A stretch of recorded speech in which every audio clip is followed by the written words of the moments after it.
Welcome to Wrestling with Heart, a podcast looking at pro wrestlers giving back to their community. Join me, Stanley Carr, as I interview wrestling's hottest names who use their platforms as entertainers to raise awareness and do community service.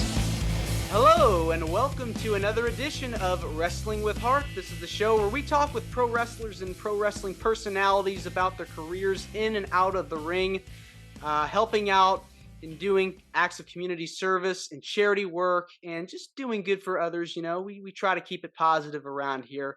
And I've got a very special guest with me today. This man is a manager extraordinaire. He is a manager to the stars. He has worked for so many different promotions in Tennessee, Kentucky, Missouri, Illinois, Mississippi, you name it, around the southeastern Midwest regions. He has done it all. He's managed so many legends like Tommy Rich, like Carlito, Scott Steiner, Katarina Waters, Missy Hyatt, just to name a few. He's won 28 championships. 29 now. 29. Actually. Oh, wow. 29. Okay. So we'll talk about that in just a little bit. He's also managed against people like Jerry Lawler, the Boogeyman, Rikishi, just to name a few. I'm pleased to welcome Pete Rosen, a.k.a. Lucky P. Larson Esquire. Welcome to the show. Good to be here. Even a little early for me, but that's all right. Okay. The things I do for the business. Yes, it's a lot of sacrifice, a lot of hard work, Yeah. Well, it's all right. I enjoy talking about wrestling. Yeah, it's good to be passionate about something you love, and that's kind of what we try to do here on the podcast is talk to people about their passion, and both in and out of the squared circle. Definitely passionate about this. There's got to be a reason I go wherever I go and get the snot beat out of me half the time and keep showing up for more. So yeah. Yes, absolutely. So, doing a little bit of research, you grew up in Newton, Massachusetts, right? I did. Actually, home of the city for which the Fig Newton was actually named. Believe it or not. It's true. You learn something new every day. Wow. See, if you shut up, you might learn something. I always tell everyone I'm from Boston, but that's because people generally don't know where Newton is. But yes, proudly from a suburb of Boston, which I consider to be the world's greatest city of champions. Mm-hmm. Go Bruins, go Celtics, Patriots and Red Sox, not so much right now, but that's all right. We've had a good run. Yeah, I've got a lot of family in Boston, so I can definitely relate. I was actually in Boston over the Thanksgiving holiday. Actually stayed around. Yeah. So I stayed around Peabody at a hotel there and just walked around. The water is beautiful. Gorgeous. Yeah, and it's I can tell that you've actually been there because you pronounce it correctly, Peabody rather than Peabody. Yeah, Peabody. Worcester, not Worcester. So yeah, I get it. Good job. Thank you. I was actually there too as well. It's cold. For New England. It can be. Growing up, they always used to say that the beautiful weather was God's way of apologizing for the Red Sox. But now that we've won 4 times in the last 20 odd years, it's not as bad. Oh yeah, definitely. So you grew up in Newton. Tell me about your childhood and upbringing. Well, I like to say that these 3 statements are all true, and if anybody can figure this out, I'll give you a free lucky T-shirt. A, I was at my parents' wedding. B, I was born legitimately. And C, I have no step parents. Wow. Can you figure that one out? Whew. I don't know if I can. All right. So my biological mother and biological father had me. Then my biological father had the babysitter. So my mother booted him, lived on my grandfather's money until I was almost 7. She married George Rosen, who adopted me, and hence I was at their wedding. I have no step parents because my father adopted me, and I was born legitimately because my parents at the time were married. So anyway, and so I'm very grateful to my dad, who adopted me. And of course, my mother's been there from day one. And ironically enough, my mother absolutely despises wrestling. So I think it's kind of funny. Yeah. That's quite a story, just Yeah. really, Well, really. most things about me are a bit different. So Yes. yeah, I think everybody in wrestling's got to be a little bit different. Oh, no doubt. You meet so many people that have stories that they had normal childhoods, they didn't have normal childhoods, they had, tipsy turvy life, going, navigating through to their destiny and, you know, reach the apex of their career. So, wow, 7 years old. Yeah, Wow. yeah, and my dad used to take me to wrestling at the Boston Garden every month Hmm. because I've been a fan since before WrestleMania 1. Oh, wow. That's Yeah, a long time. it is because I actually remember the war to settle the score. Mm-hmm. Uh, and every that's of course way before cable TV, and so everything was based on the house show circuit, and Mm-hmm. so they would show up in Boston every month, and they'd have the matches announced ahead of time, and then they'd bring back return matches with stipulations, and then they'd build up to the blow off, and it's funny because I'll never forget thinking when I was young enough. I did used to be young once and had hair. That Harley Race and Hogan wrestled in a street fight, and the finish of the match was Race put Hogan on a belt, and then he jumped off the top rope with a headbutt. And Hogan moved, and Harley headbutted the belt, and then Hogan hit the leg drop and won. And I'm thinking, wow, that too bad because I always hated Hulk Hogan. And then they have Saturday night's main event, and sure enough, the same finish. And I'm thinking to myself, man, it didn't work in Boston. What makes him think it's going to work here? Yeah, I've heard a lot of times they try stuff on house shows that, Yeah, of course. geez, if this worked here, then maybe it could work on TV. So, Yeah, but yeah, no, I wasn't thinking it worked for the audience. I was thinking, gee, it didn't work for Harley Race. Why would he try it here? Because I hadn't yet figured everything out. I understand. Yeah, it's one of those things where in your mind you go, it's like that. Yeah, I wanted to believe. Yeah, It's that's part of the beauty of wrestling. It's a live soap opera that you can basically forget about life, forget about your problems for a couple hours or for whatever it is, and just truly lose yourself in what's going on. You can relate to somebody on the card generally. And if not, you can relate to hating somebody on the card, which sure. is generally where I come in. Yes, yes. So Boston, it's famous for the sports teams, A basketball, little bit. hockey, Red Sox, Patriots. So why wrestling? What out of all the sports, you don't really think of wrestling much in terms of, sports or live Well, entertainment. I mean, I think that especially given the state today and the you know somewhat life support of kayfabe, I don't know that I ever call wrestling a sport. I call it sports entertainment, or I call it a show. I call it it is what it is. Yeah, It is. But I absolutely positively despise the F word. Because it look, I'm honest, and it's 20 almost 2023. Most people, although there are still some who are, but most people are aware. Is it choreographed, predetermined, to some degree? Is it a legitimate sports competition based on the winners determined by speed, skill, strength, strategy? No. Vince McMahon's admitted that to the New Jersey Sports Commission to get out of millions of taxes. So nobody's going to lie about that now. hmm, But is it the F word? Absolutely not. I mean, I've seen people get break their neck. And I don't mean on TV. I have seen people collapse the second they get behind the curtain. oh I've seen sure, people break their legs. Again, not just Sid Vicious on TV. I've seen people literally do this in the ring. I personally have hurt both hands, my neck, my shoulders, my knees, my back. But there's a reason that people keep doing this and keep doing it when they're hurt.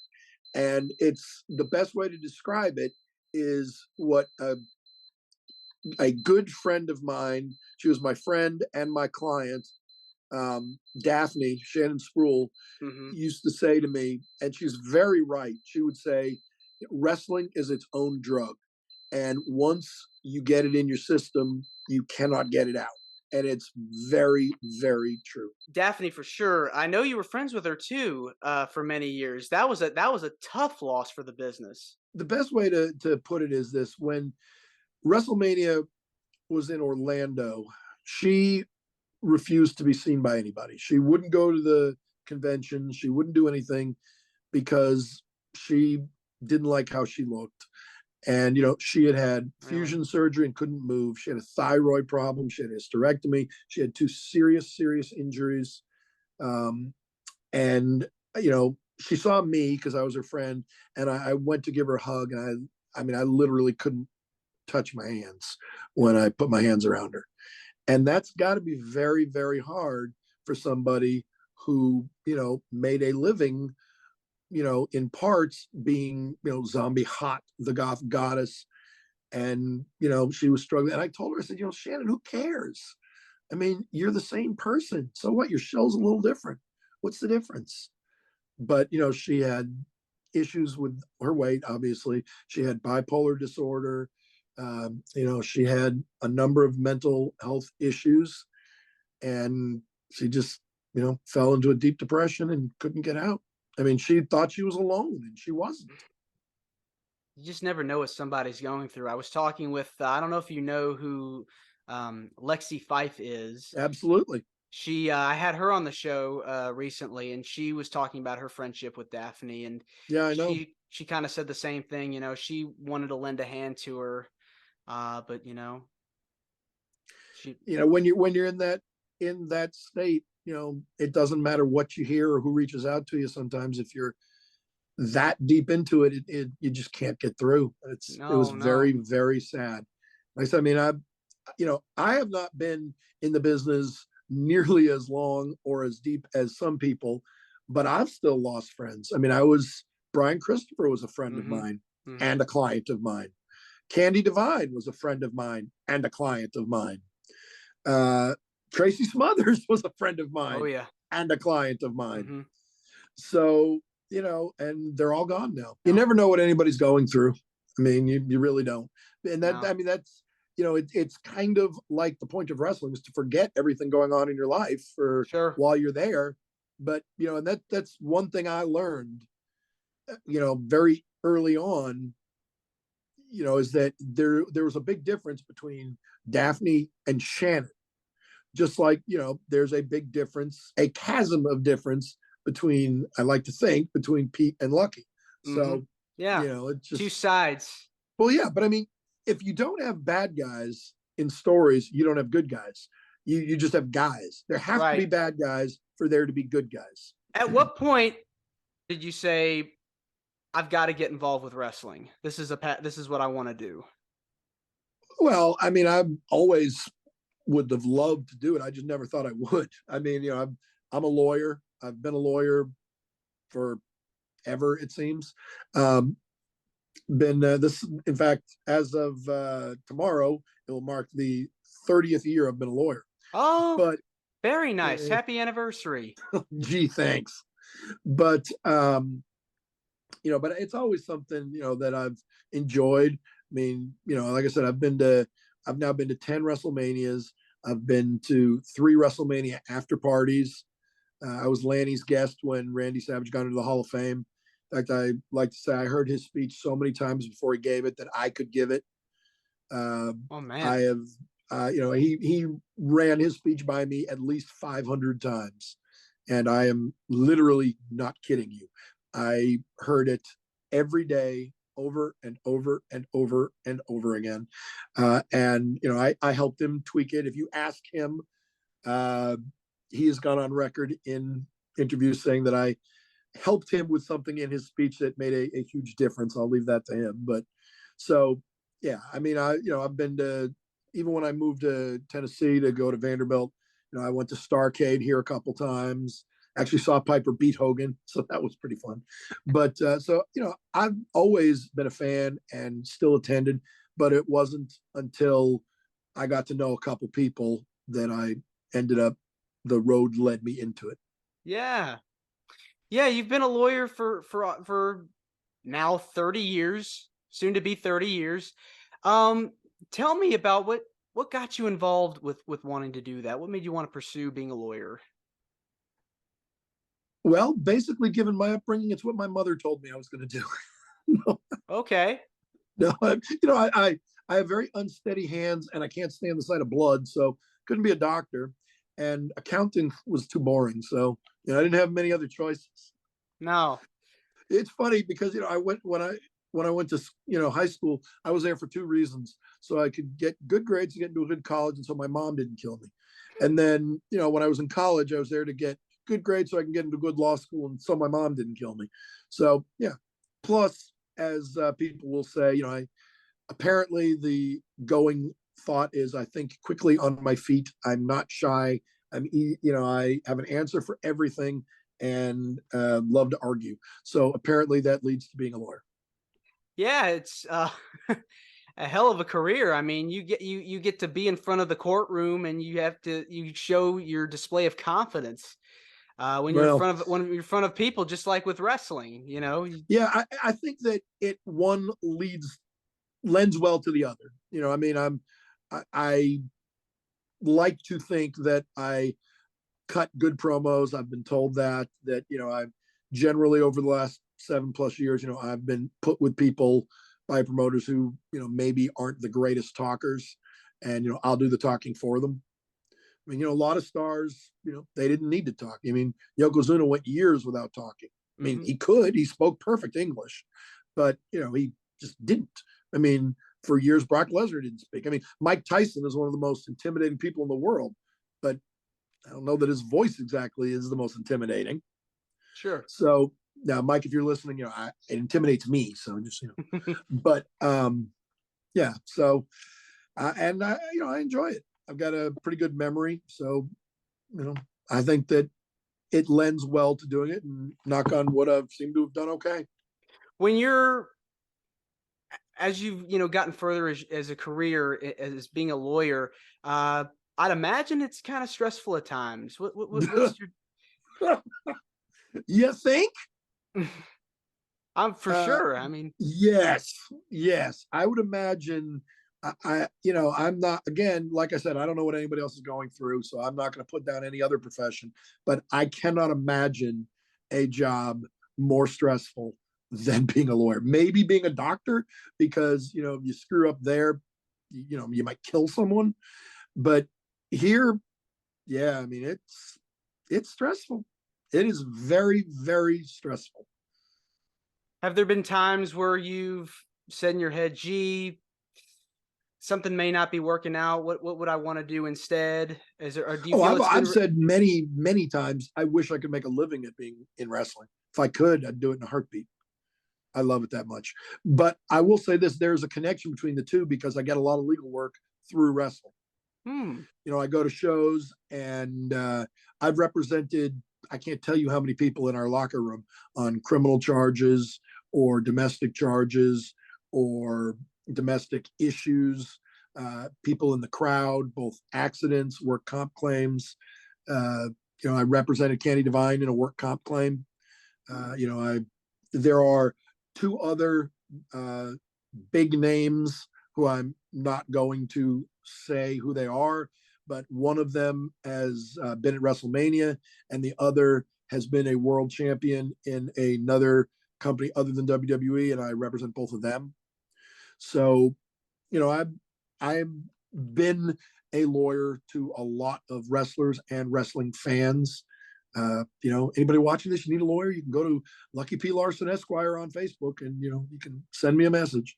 But so I get a lot of my work through wrestling these days. So they commingle with each other. I don't just play a lawyer on TV. I am a real lawyer, which is actually interesting to a lot of fans when they don't know that I'm a real lawyer. I'll never forget. I was in court like 4 years ago, and I saw a fan in the crowd. And he's talking to somebody. He's like, "Oh my gosh, look, he's a real lawyer," and it was quite humorous. And I left the courthouse in Jackson one time, and the bailiff asked me as I was leaving. He said he kind of ran after me. I thought, what happened? And he said, "Can I ask you a question?" I said, "Yeah." He said, "Where are you from?" And my answer is always, "I'm from Boston. I could be here 50 years. I'm from Boston." Yeah. And he said, "Huh, all right, because you look so familiar." I said, "Okay, I live here now, but I'm from Boston." And he said, "I'm gonna ask you a dumb question." I said, "Yeah." He said, "Are you involved in wrestling?" I said, "Yes." And this was in Jackson, where we filmed TV for years. Yeah. And he said, "You're that guy that carries the briefcase, aren't you?" I said, "Yes." And so that was kind of funny. But there was also a time that I went through the metal detector in court, and I took my phone out, my keys out, my wallet out, and I walked through, and it went off. And I'm like, well, I don't know what else I've got. It's probably the belt. So belt, it still goes off. I'm like, dude, I don't know what it is. And I'm reaching into my pockets, and then I pull out the steel chain I had in my pocket. Like, oh, brother. Yeah. He said, "Do I even want to know?" I said, "Not really."